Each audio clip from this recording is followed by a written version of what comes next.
Hey everyone, thank you for being here, and thank you to Boss Lab for hosting me. This is the first of what I hope to be many recurring fermentation workshops over, every month or so. I would like to lead a little workshop on fermentation, hopefully addressing different topics, using seasonal ingredients, and hopefully at some point in the near future, these will be able to be in person. But I really appreciate everyone being here over Zoom, working through that Zoom fatigue, which I know we all have, and listening to me talk for about an hour.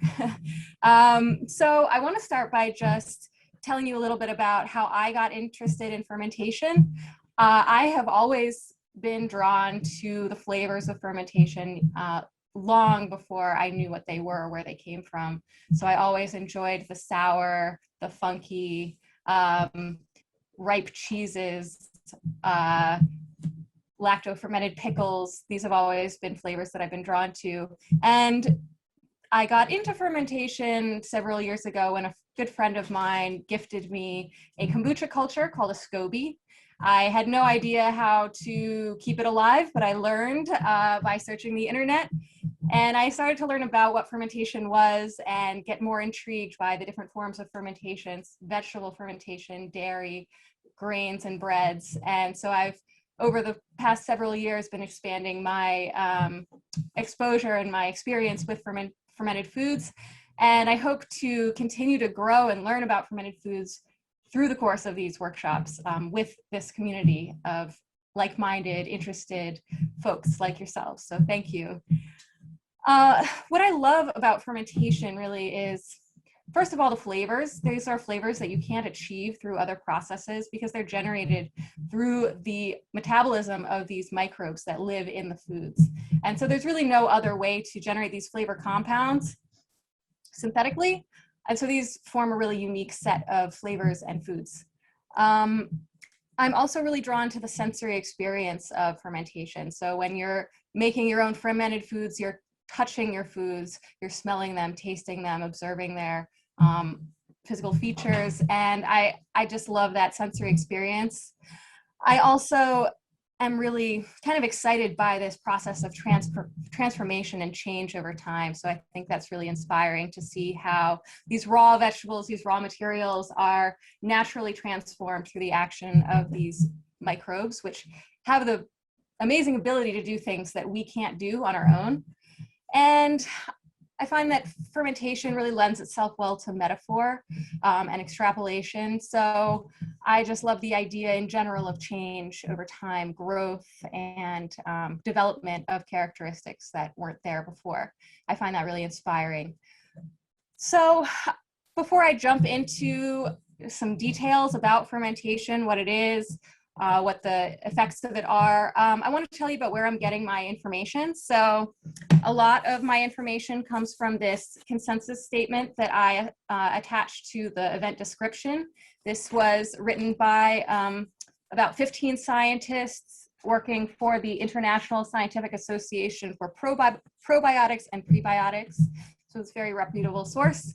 And some of my other sources include these food science textbooks on fermentation and health and disease, and the technology of fermentation. And in general, if I used information outside of those sources, they were reputable scientific sources. So I never want to perpetuate hearsay. There's a lot of information about fermented foods that is, not fully supported by research. And in general, this is a growing field of research. So a lot of claims have maybe not been fully investigated yet. But I will try my best to give you the current state of what is known to be true and what is still kind of being hypothesized and researched. So first, I want to define fermentation, and the definition given in this consensus statement is that fermented foods are foods made through desired microbial growth and enzymatic conversions of food components. So I want to pick out a few specific words in this definition. So food components, we're starting with materials that are that are food to us as humans, and we're exposing them to microbial digestion and decomposition.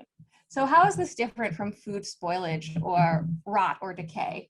So all foods that were once living experience decay by microorganisms. So microorganisms living on the food or exposed to the food will start to break down the food components, the carbohydrates, lipids, and proteins into smaller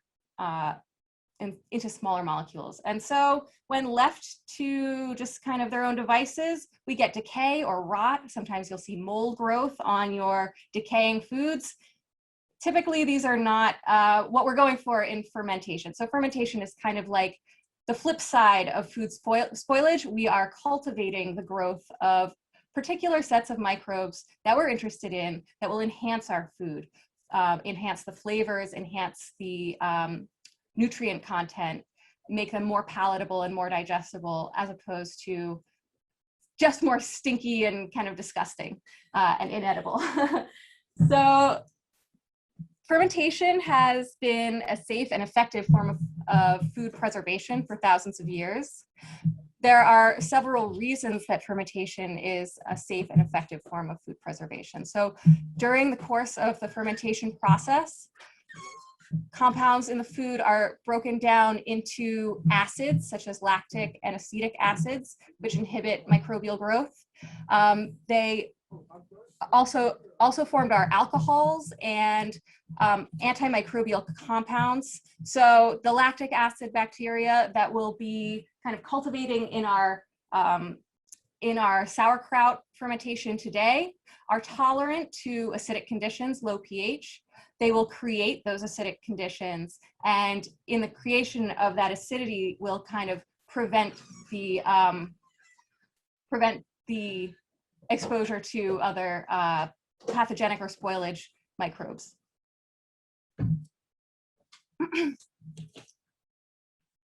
So what makes fermented foods safe?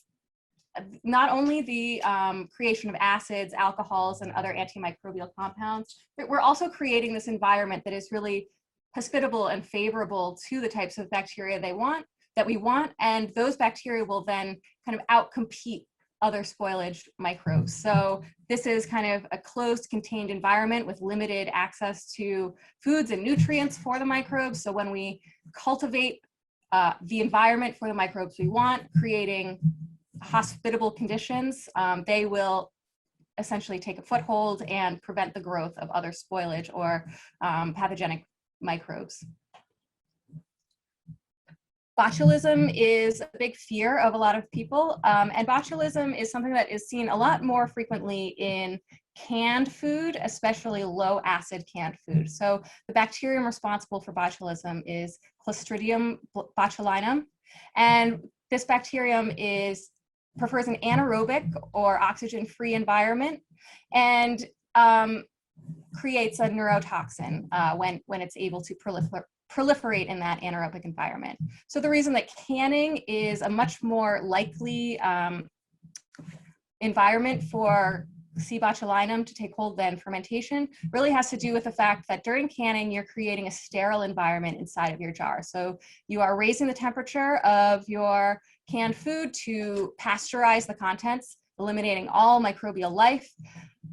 Under those hostile conditions, C. botulinum is actually able to create a spore, which is more robust and more able to survive in that high temperature. And once the temperature stabilizes, that spore of C. botulinum has a vast open environment free of competitive microbes in which to take hold. So as opposed to in fermentation, where we're creating this environment, which is anaerobic, so you might think that C. botulinum might be able to take hold, but we're creating an environment in which lactic acid bacteria are really predominating. And so they're outcompeting C. botulinum. They're also generating acids, and so the acidity is also hostile to the C. botulinum. So botulism is a very low risk in fermented foods, whereas it's a higher risk for canned foods. So fermented foods are very safe.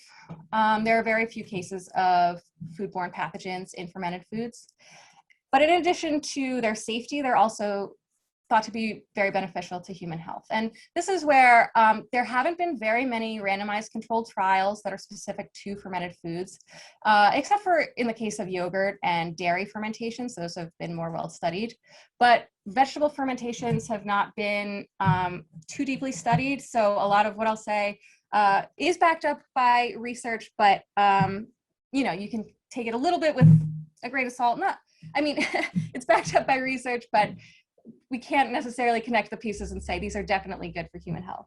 What is known to be true is that some fermented foods contain higher proportions of vitamins and bioactive compounds. So the fermentation process can generate these vitamins and bioactive compounds, such as vitamin B2, vitamin B12, and vitamin K, and bioactive compounds that support cardiovascular health, immune health, and have anti-inflammatory and antioxidant properties. During the course of some fermentation processes, anti-nutrients such as phytic acid can be broken down. So phytic acid is found in cereal grains and kind of inhibits the utilization of iron, calcium, and zinc, or the absorption of those elements. And so by breaking down phytic acid, the body has a greater ability to absorb those nutrients.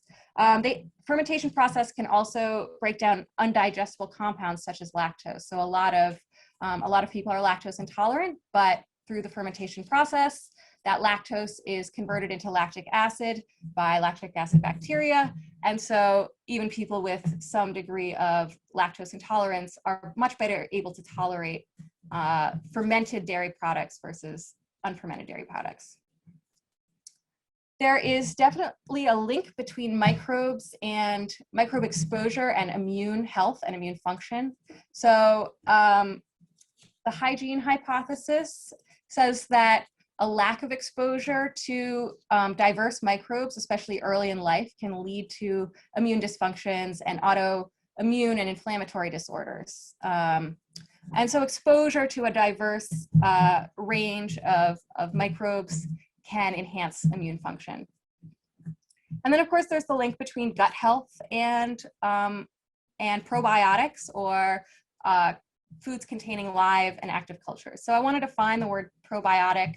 Probiotic has a very specific definition. A probiotic food or probiotic supplement must have a demonstrable link to human health. And so these microbes must be identified at the strain level and have been shown to aid in human health in some way. And so when we think about foods that we make at home, such as sauerkraut, yogurt, we can't always say that they're probiotic because we can't always know to the strain level what is in our food.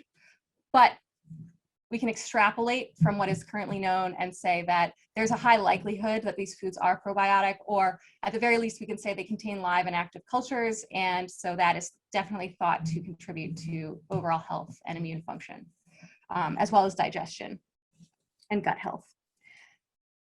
That's basically my introduction to fermentation. I want to take a moment and ask you what your favorite fermented foods are, if you have any, and just have a little brainstorming session about what fermented foods you know, and maybe I'll bring up a few that may surprise you. So why don't you enter in the chat some of your favorite fermented foods?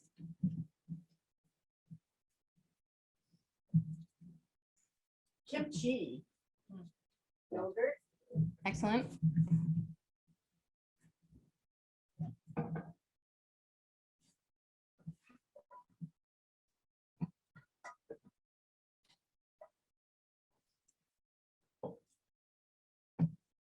Pickles and pickled beets. Ooh, yeah. Are pickles fermented? Good question. Some are and some are not. So it depends on the method of pickling. So many pickles are vegetables immersed in vinegar. Vinegar is a fermented food, but pickling with vinegar is not considered fermentation because the fermentation process ends with the pasteurization of the vinegar. And so there are no live active cultures digesting the compounds in the vegetable. Whereas lacto fermentation, which we're about to do with sauerkraut, is pickling through the creation of lactic acid. So lactic acid is distinct from the acid in vinegar, which is acetic acid, and is actively synthesized by these lactic acid bacteria. Ross says cider. Excellent. Love cider. Anybody a fan of coffee, chocolate, or tea? These are all fermented. Coffee and chocolate beans are fermented as they're first harvested and before they are roasted and then processed into chocolate or coffee. I didn't know that about coffee. Mm-hmm. Any other favorites? I think that's right. You got any? Cheese, yeah, definitely. Sourdough. Sourdough, for sure. Blanking on all my favorites. You got any? Kombucha. Kvass, yeah. Kefir. Yeah, there are thousands of fermented foods, and these foods are eaten across the world. In every culture, fermented foods are part of the diet. Okay, so let's get into the demonstration, sauerkraut demonstration. I'm gonna have my lovely assistant, Forrest, helping me by chopping our vegetables, and I'll kind of narrate the process, talk about what's going on. So before you get started, actually, I want to talk a little bit about sauerkraut, where it comes from. So sauerkraut translates to sour cabbage, and we typically think of it as originating in Germany. Actually, its roots date back to China about 2,000 years ago, when cabbage was pickled or fermented through immersion in rice vinegar. Don't do it yet.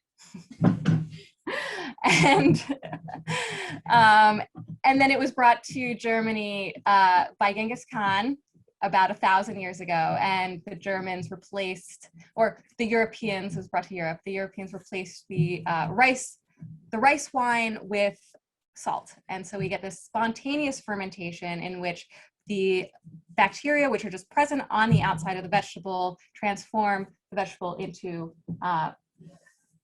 or food compounds into lactic acid and thereby preserve the vegetable. So on the outside of our vegetables are a variety of microorganisms, not only bacteria, but yeasts, even mold, spores. And much of what lives on the outside of the vegetable is aerobic, meaning that these microbes prefer an environment rich in oxygen. The bacteria that we're trying to cultivate, the lactic acid bacteria, are anaerobic, so they prefer an oxygen-free environment. So they are relatively low in number as they exist on this raw vegetable, but we'll see that as we pack them into a jar and immerse them in their own liquids, we create an anaerobic environment which allows them to thrive and the aerobic microorganisms to start to die off, and they will die off over the course of a couple of hours. So what we're going to do first is just peel off the outer layers of these vegetables. So I have lightly rinsed the vegetables. I haven't washed them with any kind of soap because we don't want that soap to enter into our jar, into the product. And really, we're trying to cultivate these living organisms on the outside of the vegetable. So just taking off the outermost couple of leaves reveals this nice, firm, beautiful vegetable. So you'll just want to remove anything that looks like it's starting to decay or break down. And then we see the nice, healthy interior. So this looks good. We can take off maybe 2 leaves of that just to be sure. So it's starting to kind of wither on the outside. So just remove that.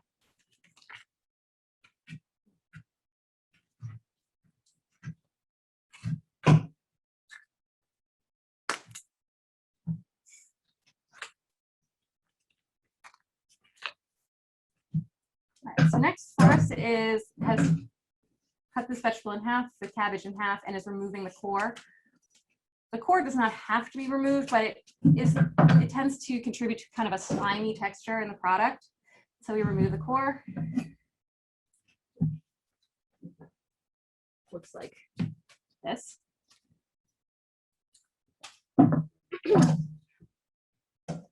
And I'm using a green and a purple cabbage just because I like the color of that mixture. So this sauerkraut, this finished kraut, which I made about 3.5 weeks ago, was a combination of green and purple cabbage.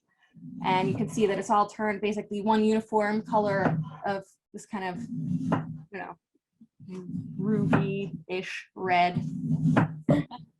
And so now Forrest is slicing the vegetable into very thin slivers. This is important for the texture and also important for the ability of the cabbage to release its liquid. So because these bacteria prefer an anaerobic environment, they must be kind of submerged in a brine.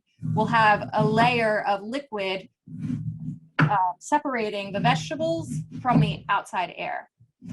In the case of sauerkraut, traditional sauerkraut is made using a brine that comes from the cabbage leaves themselves. So we are going to use salt to release water from the cabbage, and then that water will serve as the brine that the cabbage is pickled in. This kind of preserves more of the flavor of the cabbage. You could add extra water if you find that your cabbage doesn't produce enough. But through proper salting and massaging, which I'll show you, you should get plenty of water released by your cabbage. So it's important to have a lot of surface area on your sliced cabbage so that the salt can really draw out those liquids. And then just for kind of personal preference, I like these long, thin slivers as opposed to a finer chop because it'll leave more crunch and more texture in the final product. If you did it thicker, you would have to ferment longer, or? If you did it thicker, I don't think it would need to ferment longer. You might need to massage it longer. So we'll do a massaging process where we'll use kind of the force of our hands and the water drying properties of the salt to release that water from the vegetable. So this sauerkraut is going to be a pretty simple one with just these two kinds of cabbage and salt. And a traditional kraut really just requires cabbage and salt. But if you want to have some fun with your sauerkraut, you can add pretty much any vegetable you can think of. Carrots, onions, jalapeno if you like it spicy. Some people add apple to their sauerkraut. You can also add a variety of spices, really whatever you like. Caraway is pretty common, mustard seed. This is really all personal preference, personal taste. I personally like my sauerkraut relatively simple, plain, but I do love a little bit of jalapeno in there just for a kick.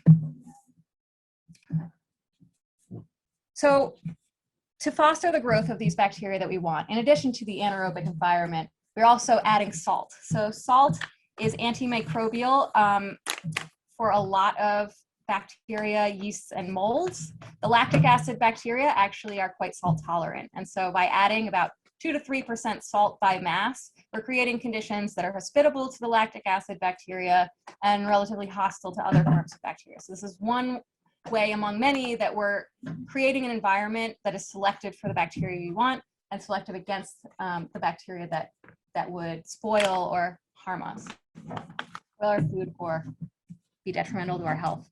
And then temperature is also an important component. So you want to keep your ferment between about 60 and 80 degrees Fahrenheit as it's fermenting actively.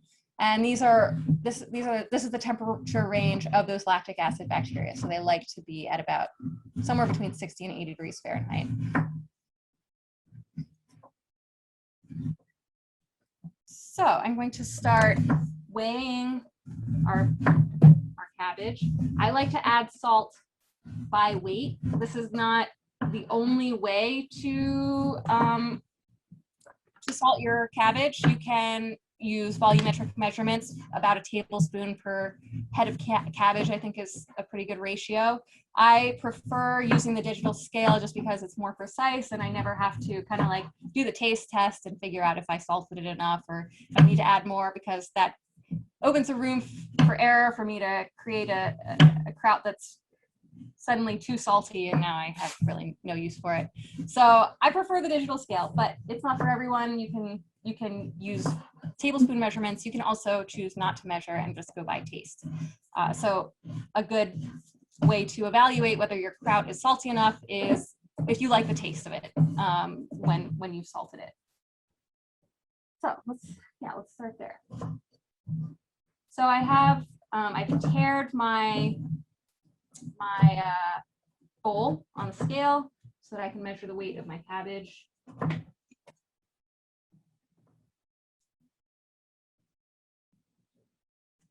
That's good. We don't need more of that. And it weighs about 700 grams. So a good salt ratio is about 2 to 3% salt by mass. So if my cabbage weighs 700 grams, I'm going to add about 14 grams of salt. So when you're adding your salt, you want to make sure that your salt does not contain any kind of antimicrobial agents. Iodine is antimicrobial, so you don't want to use iodized salt. And you also don't want to use salt that has anti-caking agents because that can affect the flavor and the fermentation. So any kind of sea salt, any kind of kosher or Himalayan salt, these will all work just fine. I'm using just a regular sea salt and adding about 14 grams.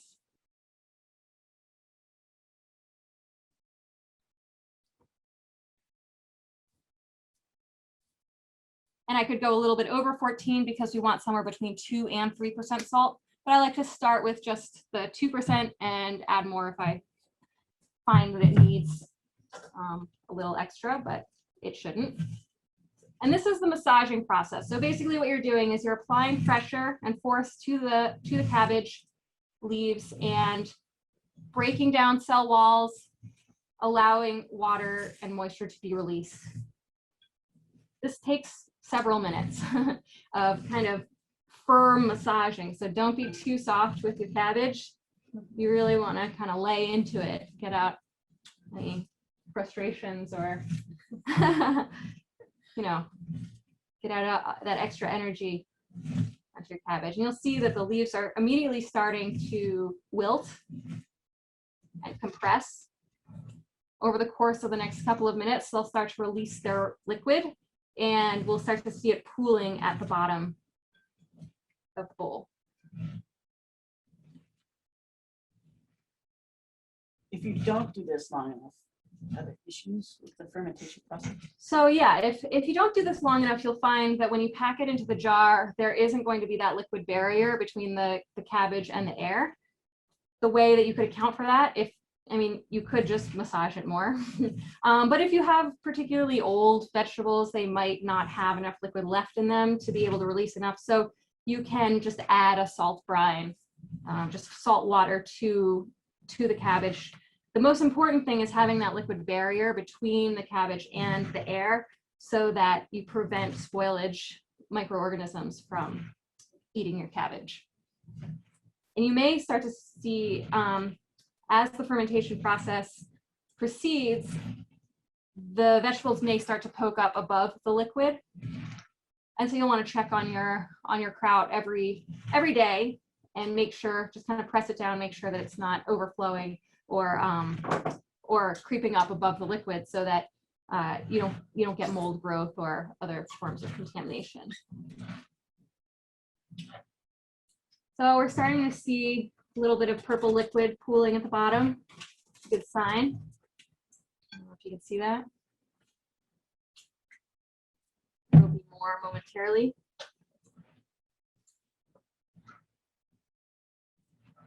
Another benefit of using purple cabbage, which I actually just learned yesterday, is that it contains a compound. Actually, the compound, many of these kind of purple vegetables contain a compound, anthocyanin, I believe. I have it written down somewhere. And this color is pH dependent. So when we look at this color right now, it's kind of a bluish purple, and you can see that over time it becomes more red. So as the pH drops, as the acidity increases, the color will turn from this bluish purple to more of a reddish purple. And that's a good indicator that the fermentation is proceeding the way we want it to, producing acidity and lowering pH. It smells good already. Yeah. So the vegetables have definitely wilted a lot. They're taking up a lot less volume. and pretty much ready to start packing it into the jar. So you can see maybe that as I squeeze, more and more liquid is coming out of these vegetables.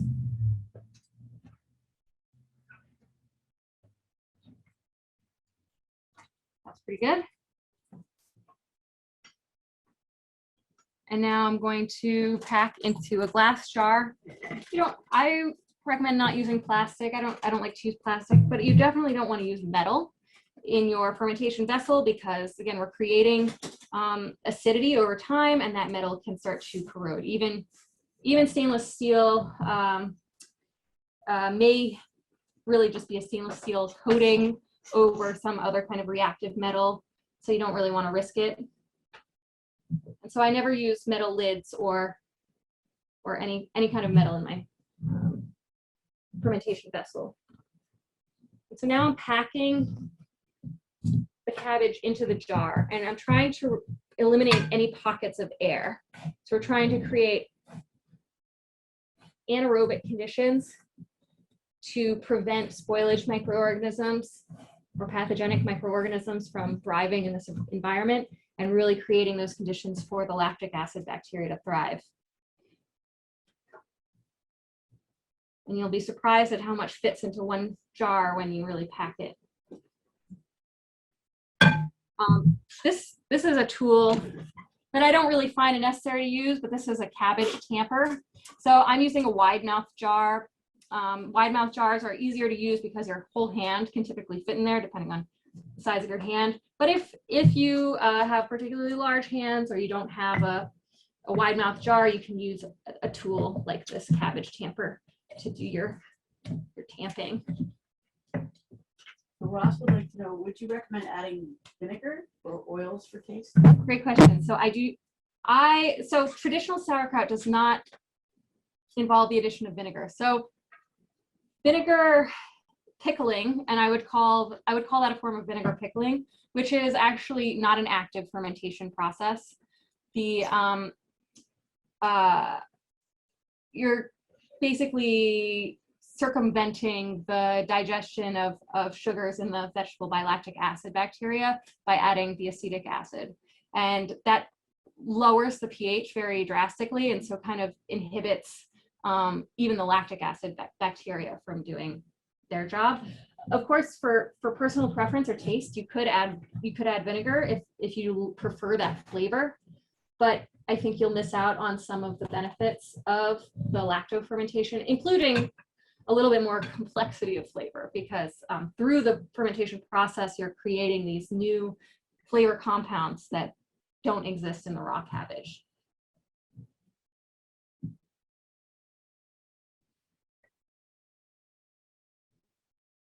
A little bit of a messy process.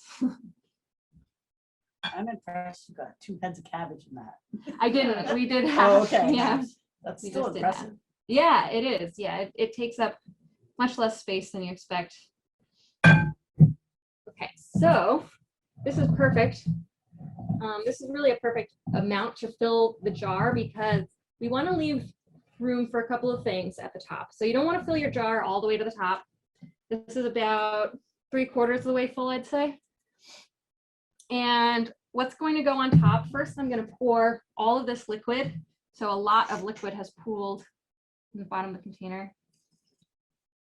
And again, this liquid creates a barrier between the vegetables and the carbohydrates, sugars in the vegetable, and spoilage or pathogenic microbes that are aerobic and may want to feast on those delicious sugars. So we want to keep all of the vegetables submerged below the brine, below the surface of the liquid. Something that you can add, there are a couple of things that you can optionally add to help prevent your loose cabbage leaves from floating to the top. And one is one of the cabbage leaves that you removed at the beginning. So this one looks pretty good. It's not too decayed or broken down. And what this does, you can kind of pack that on top, and that'll just prevent those loose particles from floating to the top. So a little bit of a seal on there. Of course, you don't want that to be exposed to the air either. That's just serving to prevent these little loose tiny bits from floating up. And so I like to use a fermentation weight, something like this. So this is just a glass weight that is meant to act as a fermentation weight. So by putting this on top, it just kind of forces all the vegetables below the surface of the brine. If you don't want to buy a fermentation weight, which is quite reasonable, there are other options. You could use a smaller glass jar, maybe filled with some water to press down on that cabbage leaf. Some people like to use a plastic bag, a food grade plastic bag filled with a saltwater solution in case it opens or leaks. I don't personally really like to have plastic in contact with my food when it's fermenting, so I haven't used that option, but some people are quite happy with it. Other options are you could find a rock and boil it so that nothing is living on it and use that as a fermentation weight. The fermentation weight isn't absolutely necessary. You can check on it every day, make sure that your solids are submerged below your liquids. Just press them down every day, and that should work too. Another option that I also haven't used, but that some people like, are lids with airlocks. So this lid has an opening for an airlock.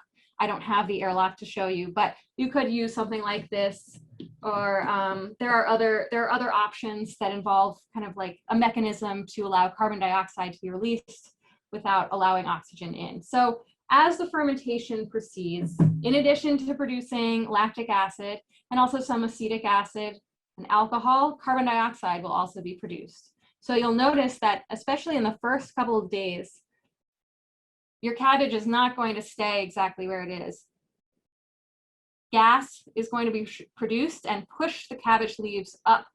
Even if you have a weight, they're going to really be pushed forcefully by the production of that carbon dioxide, and they'll start to rise up and possibly poke out over the surface of the liquid. You may also see your liquid start to overflow over the edges of the jar. Even though it looks like there's a lot of room here between the surface of liquid and the top of the jar, I wouldn't be surprised if tomorrow there was a pool of liquid outside of my jar. So you might want to keep it on a plate or in a bowl.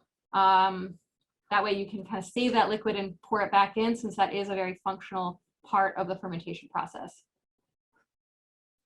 So I just like to use a regular old plastic lid. I don't use metal, again, because it could corrode. The vegetables aren't really in contact with the lid, so I don't really mind using plastic there. And I tighten the lid so that oxygen doesn't get in. This is not a leak-proof lid, it's not an oxygen-proof lid, so I don't really have to worry about the pressure building up in this jar. But in something like this, which is also a jar that I like to use, this has much more of a seal. And so jars that have this tight seal are vulnerable to explosion. This probably isn't going to happen especially if you check on your jar daily. But if you forget about it for a couple of months, it's possible that you could have an explosion, and that actually is very dangerous. I would say that's probably the biggest hazard of this lacto-fermentation process, is the possibility of getting shards of glass exploding all over your house. That hasn't happened to me, but it is a real a real danger. So is there anything else? Right, so you want to check on this every day for the first week or so, tamp it down, make sure that it's not getting exposed to oxygen. After that, you'll notice the fermentation process appears to slow down. It actually hasn't slowed down, it's just changed. So in the first several days, the bacteria present in this jar, the predominant strain of bacteria is called Leuconostoc mesenteroides.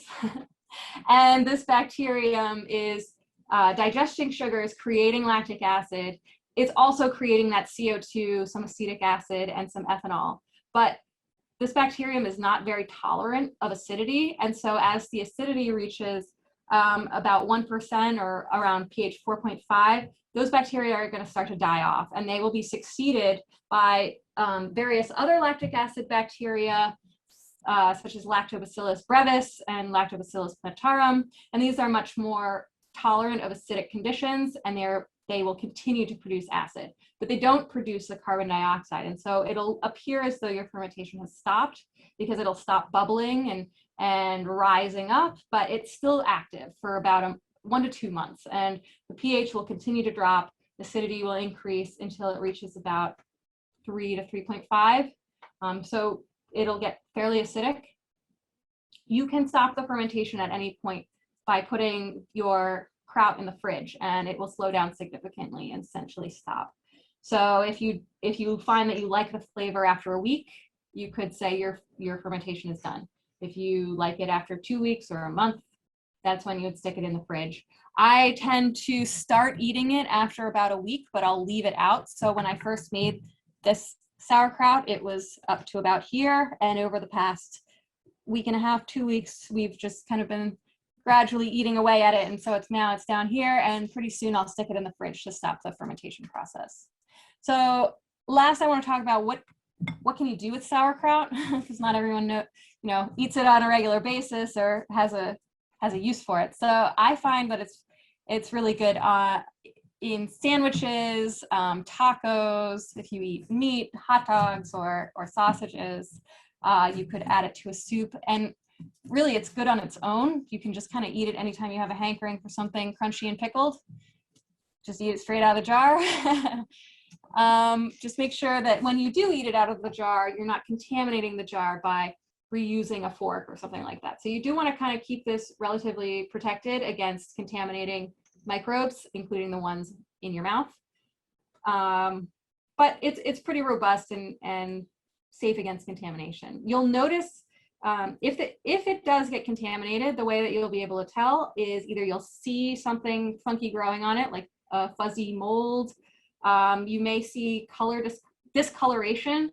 So if I had a green kraut, you may see it turn a little bit brown, or off smells or flavors. So if it doesn't, I mean, you have to have had sauerkraut to know if it looks like sauerkraut, I guess, but you can kind of tell if it smells a little funky. It should smell pleasantly tart, acidic, and maybe a little mustardy or gassy. These are kind of cabbage smells that are normal. Another thing you want to look out for is sliminess. So if it has a bit of a slimy texture, then some other microorganism has probably entered the picture. But if it's crunchy, if it smells like what you recognize to be sauerkraut, kind of sour and a little mustardy, then it's safe to eat. Is it possible to over ferment something? In the sense that it could get too acidic, or it softens over time, so the vegetable will lose some of its crunchiness. You may find that you just don't like the flavor after a certain amount of time. I would say after about 2 months, if you leave it, it would probably become unpalatable, but I wouldn't say that it's necessarily bad to eat. And then it can last in the fridge for months, several months, as long as it's kind of protected against contamination. So are there any questions? For a beginner, what are some of the really big steps you have to be aware of so that you don't get something Contamination? funky? Yeah. So I would say awareness of the conditions that you're trying to foster. So I'd say the biggest things that you're trying to do are create an anaerobic environment, adequate salting, and the temperature range, 60 to 80 degrees Fahrenheit. As long as you're using clean materials, they don't have to be sterilized. They just have to be clean, and clean hands again. So I don't use any kind of antimicrobial cleaning products, or I'm careful about using even soaps before I go to ferment something, because I don't want those to enter the product. But obviously having clean surfaces, clean hands, so nothing that's touched meat, or using vegetables that were ideally organically grown, or not contaminated during the growing process by some kind of like or fecal matter, you don't there are certainly ways that your food could get contaminated, but the fermentation process really kind of reduces the likelihood of those contamination events. So it's very safe and very easy. We got a question. Is washing your hands prior to massaging important? So. Yeah, I would say you want to use clean hands. I don't personally necessarily wash my hands with soap unless, you know, they need it for some other reason. But if I'm starting out with relatively clean hands, I'm just going to use hot water to make sure my hands are clean. Part of the fermentation process also is kind of incorporating those bacteria that do live on your hands and on your skin into the product. So there's kind of a symbiosis between the bacteria living on the vegetables and the bacteria on your hands, and they kind of come together in the jar.